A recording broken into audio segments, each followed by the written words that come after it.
Oh man! Hey, what's up, y'all? Classic Kev back with another episode. Honestly, probably the most important episode yet. Alright, y'all, so in today's episode, talking about my latest metaverse land purchase I just made, guys. I bought more land in the Cardano metaverse Pavia. So, guys, if you haven't heard of this metaverse, Pavia, in this video, I'm doing a whole deep dive and breakdown on why I decided to buy more land in it. So, first of all, y'all, I want to give shout out to my boy Reed on Twitter. If you want to learn more about this project, I suggest giving him a follow because he's always posting some serious alpha about Pavia like this. So, guys, Reed posted this that congrats to Pavia for reaching the #1 spot in all-time volume. So, guys, I think this is on JPEG Store that this thing's the most traded, not just metaverse, but the most traded NFT project on all of JPEG Store. Super impressive, so it's not exactly slept on. Now, also, the Pavia CEO tweeted this, that Pavia won the best virtual world in the 2022 NFT Awards. So that's super impressive that this thing really is getting some mainstream notoriety. And let's head over to JPEG Store, guys, because this thing's currently sitting at 368. And look, y'all, I bought a couple more plots. And if the price goes down on this, I'm going to dollar cost average. I'll buy more plots of land if it goes down, right? Because, you know, metaverse real estate is super speculative. But let me say, y'all, I have a real estate background. I'm a real estate investor in the real world. And I do notice a lot of similarities of metaverse real estate and real life real estate.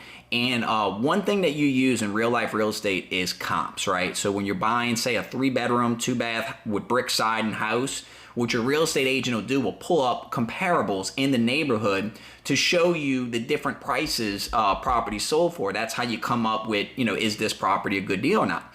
So when evaluating Pavia, if I had to pull comps, I would pull Decentraland or Sandbox. The floor on those are crazy high right now. So bang for buck, 368, I believe is an absolute steal. Here's why.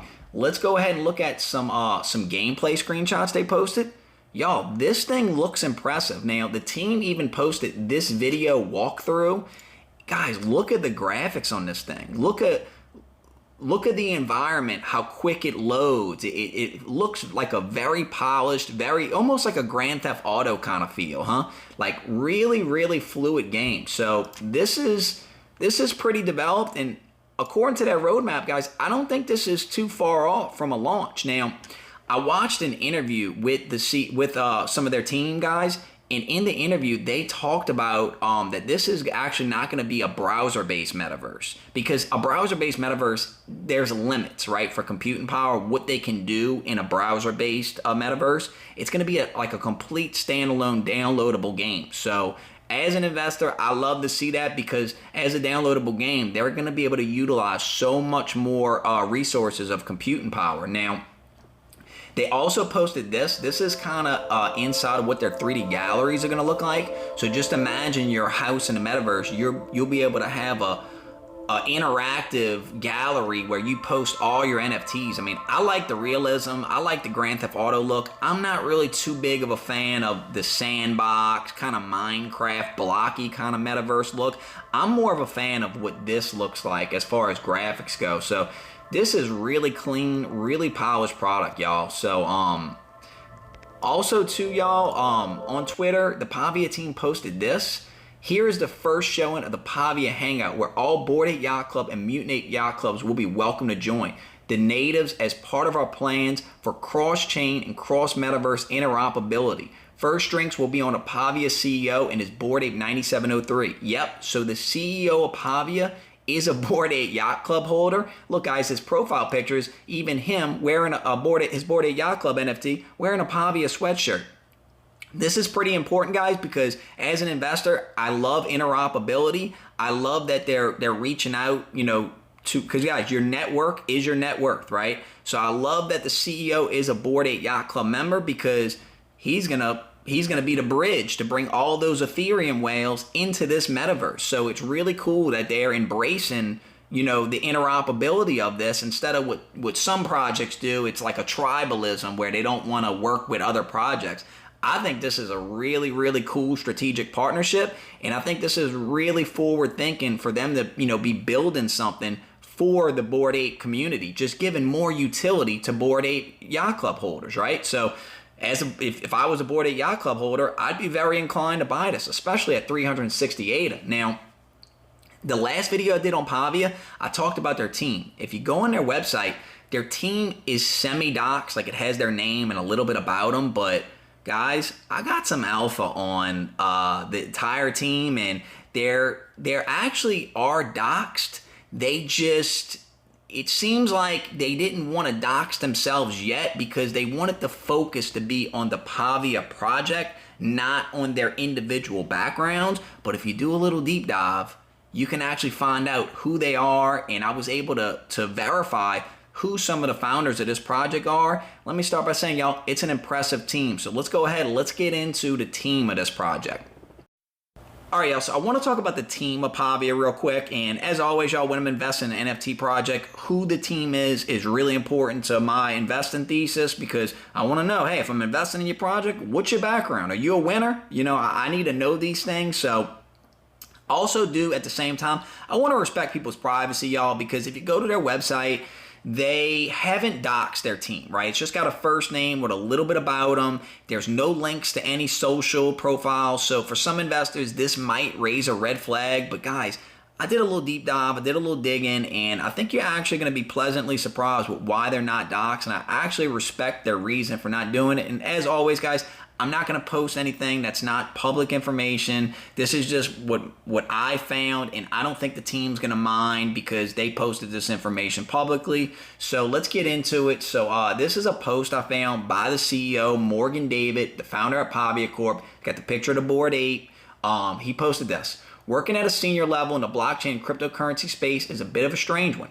On one hand, the whole notion is around decentralization, privacy, and remaining anonymous. On the other hand, win full docs, even when those involved clearly don't wish for any notoriety or to be in a spotlight. So guys, I actually understand completely what he's saying here. He's saying like, hey, isn't the whole point of crypto and blockchain is, you know, decentralized, you can remain anonymous, but at the same time, investors, they want answers. They want to know win full docs because, you know, some people will not invest in an NFT project if the team's fully doxed. So what he's saying here is, hey, some people don't want to be doxed. They just want to work. They don't care if people don't, you know, if people don't want to invest because of that. They're not worried about that. They want the spotlight to be on the Pavia project, not on their individual accolades. And I actually respect that a lot. So this is what else he said, y'all. Some of us prefer to remain quiet builders, busy working behind the scenes on delivering the project in a timely manner, and on things which can only enhance the crypto space as a whole, especially when it comes to regulatory uncertainty. For me, this is very important work in progress for all of us. Due to recent requests, I have decided I will just leave this here. However, please respect my right to privacy and allow me to complete the multitude of very important tasks at hand. And guys, so he just posted his website. So he's like, hey, look here, I doxed myself. There you go. Feast away, but he just doesn't want to talk about his accolades, it seems. He just wants to work, and I respect that, guy. You know, do you think, Morgan? I will not be messaging you for interviews on my channel, I promise. So he posts his website, and AH CEO and Blockchain Startup CEO, you're in safe hands. So on his website, guys, this is a little bit of his work history. One of the only 50 high court officers in all of England and Wales reporting directly to the Ministry of Justice. Blockchain Metaverse startup CEO supporting a project with a very safe pair of hands. So safe to say this guy's a winner, y'all, and this is all public information he posted out there. So if you want to go read a little bit more about his accolades, again, guys, I want to respect the man's privacy, but just know that as an investor, I feel I'm in safe hands with somebody like this running the show. Now, somebody else I want to talk about, guys, and again, I'm only posting this because Paul, the COO, if you go on here, he actually did an interview. They have a Pavia podcast now. I suggest watching the episode with him because he talks about a lot of big alpha with this project and a lot about his background. So one thing you notice on here on the site, it says his favorite game's Apex Legends. Well, Paul was apparently a big part of bringing that project up to life, something to do with the Google Cloud servers. So Apex Legends is an open world shooting game, really smooth, really awesome gameplay, really awesome graphics. So just the fact that he's got that type of experience is really impressive. But I did a little further deep dive, guys. I found his LinkedIn profile, and guys, like I said, he doxed himself. COO at Pavia.o Metaverse. You just got to do a little digging. Now, It says here, guys, first thing I noticed, 16 years. This dude was a systems engineer at ExxonMobil. That is impressive, guys. So let me know if you know of any other projects where the CEO has 16 years experience as a system engineer for ExxonMobil, because I'll invest in it right now. Now, some other stuff, guys. Managing director at Multiplay, leading Multiplay's game hosting division, fast establishing themselves as the world specialist in enterprise hosting for multiplayer games. Clients include EA, Titanfall, Namco, Warner Brother Games, Riot Games, and Square Enix. So guys, he's got experience working on big multiplayer open world games, which basically is what Pavia is. So that's the kind of experience you want to see when you're investing in an NFT project. Now, something else too, guys, he's got 4 years experience at Unity Technologies, Director of Customer Success for Unity Game Services, led the customer success organization for Unity Game Service across hosting, voice, matchmaker services, proudly served EA, one of the largest video game companies, Respawn, Activision, another giant video game company, PUBG. If you don't know what PUBG is, it's an open world shooter, first person, third person shooter, open world, really awesome game. Riot Games, Ubisoft, Warner Bros. So guys, Paul, I suggest going to watch the interview with him.